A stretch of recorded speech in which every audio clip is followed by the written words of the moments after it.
اعوذ باللہ من الشیطان الرجیم بسم اللہ الرحمن الرحیم الحمد للہ رب العالمین الصلاة والسلام علی اشرف الخلق محمد وآلہ الطیبین الطاہرین وعجل فرجہم۔ جی آج ہم علم رجال کے بارے میں ہماری گفتگو یہاں تک پہنچی تھی کہ اور یہاں صرف وہ شخصیتیں داخل ہوتی ہیں جن سے روایات کا ارتباط ہوتا ہے۔ کون سی شخصیتیں؟ یعنی تاریخی جو شخصیات ہیں ہمارا یہاں پر جو ہے وہ ہمارے اس مسئلے میں وہ شخصیتیں صرف وہ شخصیتیں داخل ہوتی ہیں جن سے روایات کا ارتباط ہوتا ہے اور جنہیں روایات سے کسی نہ کسی طرح کا تعلق حاصل ہوتا ہے، وہ جو ہے ہمارے یہاں پر مقصود اور وہ شخصیتیں داخل ہیں۔ یعنی روایات کے اس سلسلے میں بھی بنیادی نقطہ صرف یہ ہے، روایات کے اس سلسلے میں بھی بنیادی نقطہ صرف یہ ہے کہ روایات قابل عمل ہے یا نہیں۔ یعنی یہاں پر ان شخصیتوں کی ضرورت کیوں پڑتی ہے ان کو سمجھنے کی، جاننے کی، ان پر بحث اور گفتگو کی، تاکہ یہ سمجھا جا سکے کیونکہ ان روایات کا تعلق ان راویوں سے ہے، ان افراد سے ہے۔ آیا یہ روایات قابل عمل ہیں یا نہیں ہیں ان افراد کی وجہ سے، اور قابل عمل حدیث کے جو شرائط قرآن و حدیث کی روح سے ثابت ہوئے ہیں وہ شرائط اس حدیث میں پائے جاتے ہیں یا نہیں۔ اور اس طرح یہ علم شخصیات کے بھی صرف ان پہلوؤں سے متعلق ہوتا ہے جن کا تعلق رجال شخصیات، جن کا تعلق راوی کے اعتبار اور عدم اعتبار سے ہوتا ہے۔ کن سے ہوتا ہے اس طرح؟ اور اس طرح یہ علم یعنی علم رجال شخصیات کے بھی صرف ان پہلوؤں سے متعلق ہوتا ہے۔ شخصیات میں بھی ہر پہلو سے متعلق نہیں ہوتا بلکہ ان پہلوؤں سے متعلق ہوتا ہے جن کا تعلق راوی کے اعتبار اور عدم اعتبار سے ہوتا ہے کہ یہ راوی معتبر ہے یا نہیں ہے، جس کے بعد یہ کہا جا سکتا ہے کہ علم رجال شخصیات ہی کا علم ہے۔ جی سمجھ میں آیا؟ یعنی کن لوگوں سے اس کا ارتباط ہے؟ صرف ان لوگوں سے ارتباط ہے کہ جنہیں راوی بننے یا سلسلے روایت میں شامل ہونے کا شرف حاصل ہوا ہے، اور پھر ان کے بارے میں جی جس کے بعد ہی کہا جا سکتا ہے کہ علم رجال شخصیات ہی کا علم ہے، لیکن تمام شخصیات کا نہیں، صرف ان شخصیات کا جنہیں راوی بننے یا سلسلے روایت میں شامل ہونے کا شرف حاصل ہوا ہے، اور پھر ان کے بارے میں بھی تمام مسائل اور موضوعات کا علم رجال میں شامل نہیں ہے، بلکہ صرف اس قدر علم جس سے یہ واضح کیا جا سکے کہ یہ راوی قابل اعتماد ہے یا نہیں ہے۔ کتنے علم کی ضرورت ہے، کتنی اس کے بارے میں کتنی تحقیق ہوگی، کتنی گفتگو ہوگی کہ جس سے یہ علم ہو سکے، یہ واضح کیا جا سکے کہ یہ راوی قابل اعتماد ہے یا نہیں، اور اس کی روایت پر عمل کیا جا سکتا ہے یا نہیں۔ اور شاید یہی پہلو ایک بہت بڑے اعتراض کا جواب بھی بن سکتا ہے۔ یعنی اس پر اعتراض ہے مثلا بعض لوگوں کا کہ آپ ایسا یعنی کیوں کرتے ہیں، یعنی کیوں کسی کی شخصیت کے بارے میں آپ دخل اندازی کرتے ہیں، کیوں کسی کی مثلا جاسوسی کرتے ہیں، کیوں کسی کی شخصیت کو مثلا اچھالتے ہیں، حالانکہ نہ اچھالنا اس میں ہے نہ جاسوسی اس کا مقصد ہے، بلکہ ہمیں صرف اس شخص کے بارے میں اس لیے تحقیق کرنی ہوتی ہے، اور اتنی تحقیق بس کرنی ہوتی ہے کہ ہم یہ جان لیں کہ یہ جو راوی ہے آیا اس کی روایت پر اعتماد ہو سکتا ہے یا نہیں، صرف اتنا جاننا ہے۔ صحیح ہے؟ تو اس سے جو اعتراض اور وہ تھا وہ سب ختم ہو سکتا ہے اور ختم ہو جاتا ہے۔ یعنی ہم صرف اتنی اس کے بارے میں تحقیق کرتے ہیں یا چھانبین جستجو کرتے ہیں کہ جس سے ہمیں یہ علم ہو جائے کہ یہ روایت جو ہمارے پاس ہے اس روایت کا راوی فلاں ہے اور وہ راوی معتبر ہے، معتمد ہے، اور اس کی روایت پر ہم اعتبار کر سکتے ہیں۔ بس اتنا ہم اس کے بارے میں چھانبین کرتے ہیں تاکہ ہمیں روایت کا پتہ چل جائے راوی کے حال کی وجہ سے، تاکہ ہمیں راوی کے حال کی وجہ سے روایت کے حال کا پتہ چل جائے کہ روایت کی کیا حالت ہے۔ صحیح ہے، موثق ہے، ضعیف ہے، حسن ہے.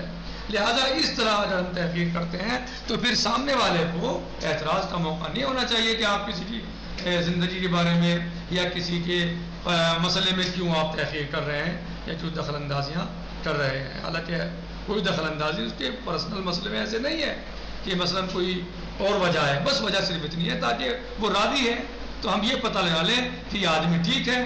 جب وہ ٹھیک ہماری نظر میں ہو جائے گا، صحیح ہو جائے گا، بہتر ہو جائے گا تو وہ روایت خود ہی صحیح ہو جائے گی، بہتر ہو جائے گی.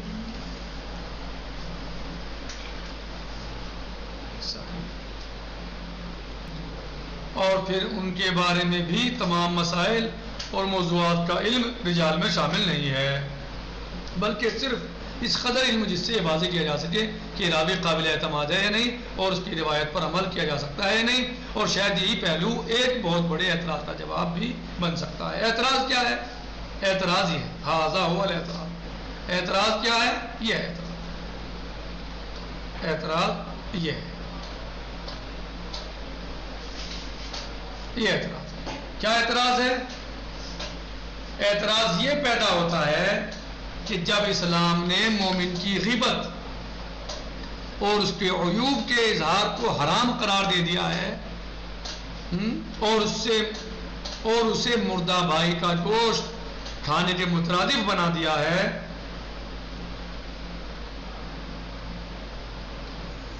جبکہ وہ بھائی زندہ ہوتا ہے تو اس مومن کی غیبت کو کس طرح جائز کر دیا جاتا ہے یا کر دیا جائے گا. یعنی اعتراض سمجھ میں آیا؟ کیا اعتراض ہے؟ اعتراض کیا ہے؟ جی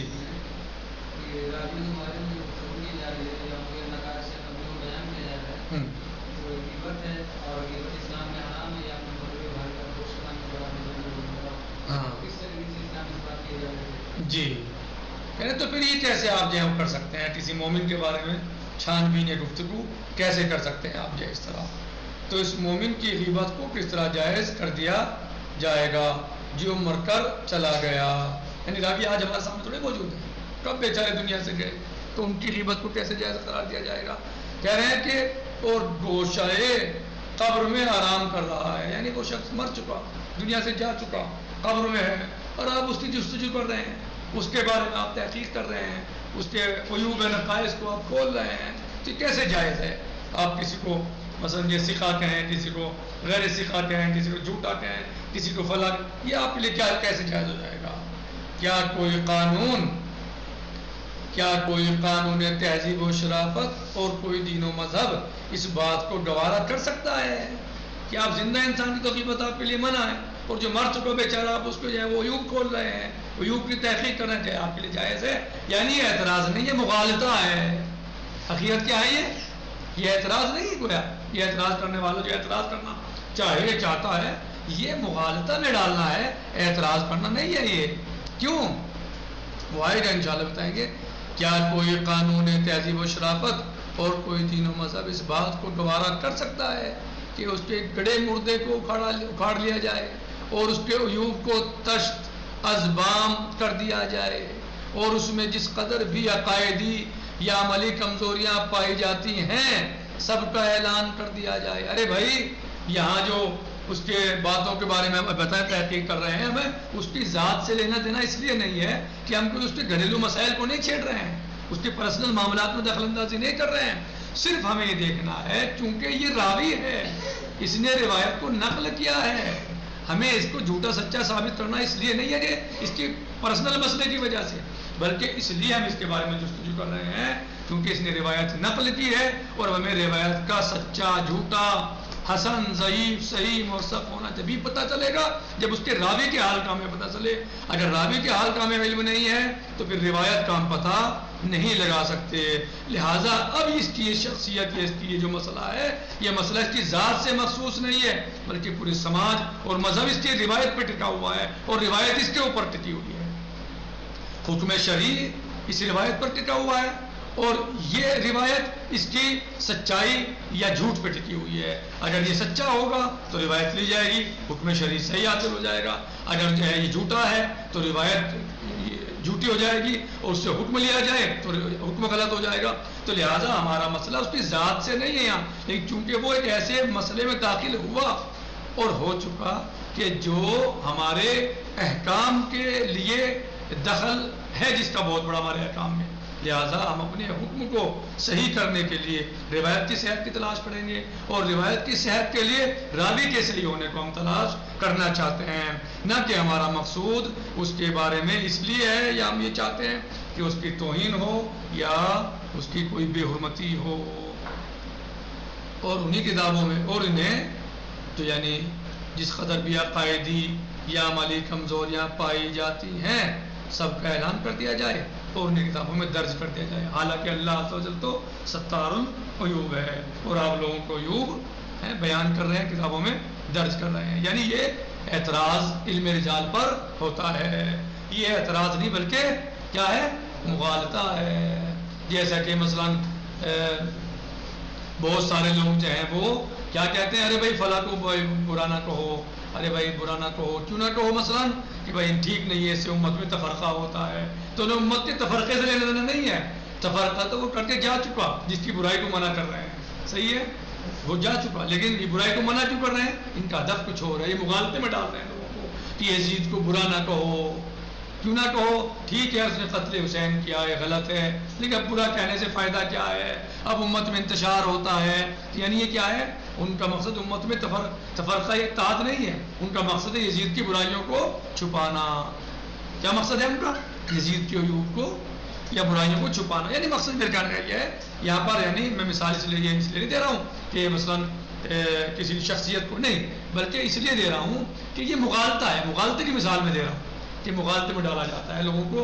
اور یہ کہ بھائی ان میں آپ گفتگو نہ کرو، اس موضوع پہ نہ بولو، اس سے مثلا جو ہے وہ آپ کو کیا فائدہ ہوگا، لوگوں کے عیوب نشر ہوں گے، یہ بہتر نہیں ہے. اس طرح وہ کہتے ہیں مثلا کہ قتل حسین علیہ السلام ہوا، ٹھیک ہے غلط ہوا، ظلم ہوا، لیکن اب یزید کو برا کہنے سے فائدہ کیا ہے؟ جو ہونا تھا وہ تو ہو گیا، اب اس کی برائی کرنے سے امت میں تفرقہ ہوتا ہے مثلا وغیرہ.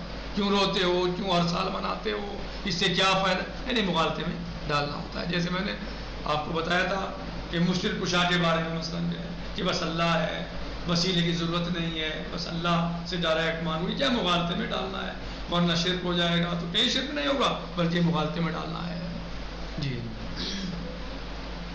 تاکہ نسلاً بعد نسل اس فضیحت اور رسوائی کا اعلان ہوتا رہے اور ساری نسلیں ایک مومن کی عزت و آبرو کا مذاق اڑاتی رہیں. لہذا آپ یہ کام نہ کرو بھائی، ایسا نہ کرو، اس سے جو ہے وہ ایک مومن کی عزت کا مسئلہ ہے، آپ اس کے بارے میں چھان بین نہ کرو. لہذا اس کی اگر چھان بین کرو گے تو اس سے کیا ہو جائے گا؟ اس کی عزت کا مسئلہ ہوگا، وہ نسلوں میں باتیں آ جائیں گی، لہذا اس کی آبرو ختم ہو جائے گی. لہذا آپ ایسا نہ کریں. یہ لوگوں کو مغالطے میں ڈالا جاتا ہے علم رجال پر اعتراض کر کے. یہی کہا جائے، جواب اس کا یہی ہے کہ آپ، ہمارا مقصد اس سے یہ نہیں ہے کہ اس کی عزت یا اس کی عظمت یا اس کی توہین ہمارا مقصد نہیں، ایسا کچھ نہیں ہے، بلکہ ہم اس لیے اس کے بارے میں تحقیق کر رہے ہیں، اس لیے ہم جستجو کر رہے ہیں کیونکہ اس کا ارتباط ہے روایت سے، یہ روایت کو نقل کرنے والا ہے. تو اور روایت پر حکم شرعی ٹکا ہوا ہے، تو اگر حکم شریعہ میں صحیح حاصل کرنا ہے تو ہمیں روایت بھی صحیح ہی چاہیے. اگر روایت کو صحیح سمجھنے کے لیے کیا کرنا پڑے گا؟ ہمیں روایت کو صحیح سمجھنے کے لیے راوی کے بارے میں ہمیں دیکھنا ہوگا. اگر راوی معتبر ہے تو روایت بھی معتبر ہو جائے گی، اور جب روایت معتبر ہو جائے گی تو حکم شرعی صحیح حاصل ہو جائے گا.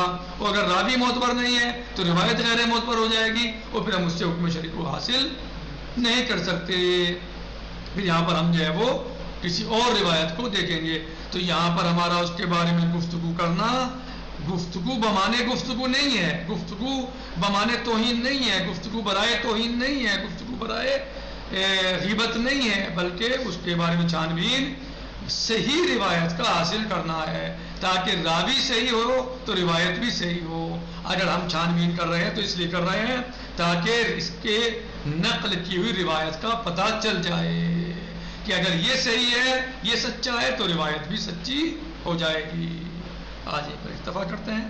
والحمدللہ رب العالمین. السلام علیکم ورحمۃ اللہ وبرکاتہ.